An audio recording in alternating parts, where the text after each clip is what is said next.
இன்றைய ராசிபலன் 2025 வருடம் செப்டம்பர் மாதம் 14 தேதி விசுவா வசு வருடம் ஆவணி மாதம் 29 நாள் ஞாயிற்றுக்கிழமை. யாரை வழிபடலாம்? காலபைரவரை வழிபாடு செய்து வர ஆயுள் விருத்தி உண்டாகும். மேஷ ராசி நேயர்களே, குடும்பத்தில் உங்கள் கருத்துக்களுக்கு மதிப்பு கூடும். திறமைகளை வெளிப்படுத்த நல்ல வாய்ப்புகள் கிடைக்கும். பூர்வீக சொத்துக்களை சீரமைத்து விரிவுபடுத்துவீர்கள். ரிஷப ராசி நேயர்களே, பாகப் பிரிவினை சார்ந்த விஷயங்களில் நல்ல தீர்ப்புகள் கிடைக்கும். சேமிப்பு விஷயங்களில் கவனம் தேவை. சகோதரர்களின் ஆதரவு கிடைக்கும். மிதுன ராசி நேயர்களே, எதிர்பாராத பண வரவு உண்டாகும். அனாவசிய செலவுகளை தவிர்ப்பது நல்லது. கடன் வாங்குவதிலும் கொடுப்பதிலும் விவேகம் வேண்டும்.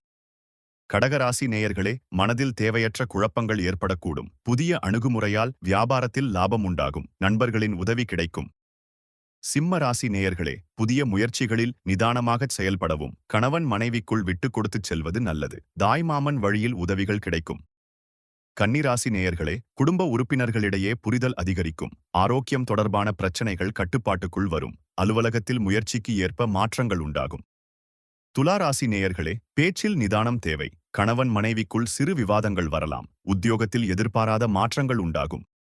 விருச்சிக ராசி நேயர்களே, கொடுக்கல் வாங்கல் விஷயங்களில் கவனம் தேவை. கலைத்துறையில் லாபம் உண்டாகும். கணவன் மனைவிக்கிடையே நெருக்கம் உண்டாகும். தனுசு ராசி நேயர்களே, எதிர்பாராத பண வரவு உண்டாகும். அரசு பணிகளில் இருந்த தாமதங்கள் நீங்கும். உழைப்புக்குரிய அங்கீகாரம் கிடைக்கும். மகர ராசி நேயர்களே, திட்டமிட்ட வேலைகளைச் செய்து முடிப்பீர்கள். குழந்தைகளின் கல்வி குறித்த எண்ணங்கள் அதிகரிக்கும். அலுவலகத்தில் பொறுமையுடன் செயல்பட வேண்டும்.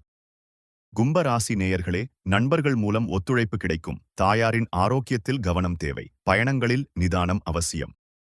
மீன ராசி நேயர்களே, பண விஷயங்களில் கவனம் தேவை. பயணங்களால் ஆதாயம் கிடைக்கும். குடும்ப உறுப்பினர்களுடன் அனுசரித்துச் செல்வது நல்லது. தினந்தோறும் ராசி பலனை தெரிந்து கொள்ள நித்ரா தமிழ் காலண்டர் சேனலை சப்ஸ்கிரைப் செய்யுங்கள்.